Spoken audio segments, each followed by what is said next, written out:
ائتلافكم بالمرتبة الأولى في انتخابات مجلس النواب بدورته السادسة.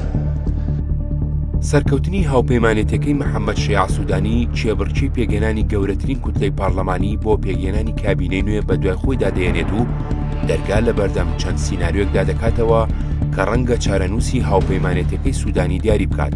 چاوەڕوان دەکرێت ئەنجامەکانی دابەشبوونی چوارچەوەی هەماهەنگی بۆ دوو تیمی سوودانی و ڕکابەرەکەی نوری مالیچی سەرۆکی هاوپەیمانی دەوڵەتی یاسا لێ بکەوێتەوە، ئەوەش بە پێی ڕۆژنامەی شەرق ئەوسات. ئەنجامەکان دەری دەخات هاوپەیمانێتەکەی سوودانی زیاتر لە 50 کورسی دەسەبەر کردووە. لایەنە شیعەکانی دیکەش لە ناویاندا دەوڵەتی یاسا و عەسایب زیاتر لە 100 کورسیان دەسەبەر کردووە. سەرکەوتنی سوودانی بنەمای یاریەکەی لە ناو هێزەکانی چوارچێوەی هەماهەنگی شیعەدا دووبارە داڕشتەوە، دوای ئەوەی لە خودی پێشووی پارلەمانی عێراقدا تەنها بە 2 کورسی پۆستی سەرۆکاتی حکوومەتی مسۆگەر کرد.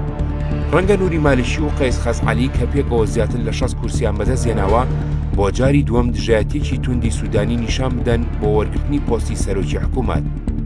يعني أنا مثلا خل أحكي لوحدة حتى لا أخونا محمد الشاعري، أنا ما سامع 8 سنوات، ما سامع يوم من الأيام صار عندنا نعطي كتاب شكر ل 8600 واحد دفعة واحدة.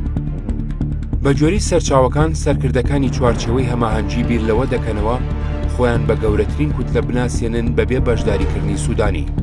لەم سیناریۆیەدا ئەم هێزانە هەوڵ دەدەن دەرگا بۆ ئەو کەسانە بکەنەوە کە لە هاوپەیمانی سوودانی دەکشێنەوە لە بەرامبەر پێدانی پۆست، بەمەش گەورەترین هاوپەیمانی شیعەکان بەبێ خودی سوودانی پێکدێنەوە. سیناریۆی دووەم دەری دەخات کە ڕەنگە سوودانی پەیوەندی بە چوارچێوەی هەماهەنگیەوە بکاتەوە، بەڵام بەمەرج بە تایبەتی ئەگەر هەست بکات ئەو هاوپەیمانی کە سەرکردایەتی دەکات توانای سەپاندنی واقعێکی سیاسی جیاوازی نییە.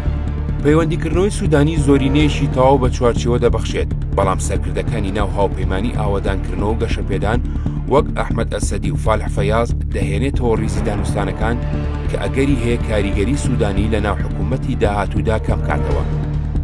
بە جۆری سەرچاوەکان نزیکترین سیناریۆ بریتیە لە هەڵوەشاندنەوەی هاوپەیمانی سوودانی و پەیوەستبوونی بەشێک لە ئەندامەکانی بە هاوپەیمانیەکانی دیکە لە چوارچێوەی هەماهەنگی. بەمە سوودانی لە توانای دانوستان وەک نوێنەری هاوپەیمانێتیەکی یەکگرتو و بێبەش دەبێت. ئەم ڕێگایە بە چارەسەری سروشتی دادەنرێت وەک سەرچاوەکان باسی دەکەن، چونکە فشارەکان لەسەر چوارچێوەی هەماهەنگی کەم دەکاتەوە و دوور دەکەوێتەوە لە پێکدادانی ڕاستەوخۆی نێوان سەرکردەکانی.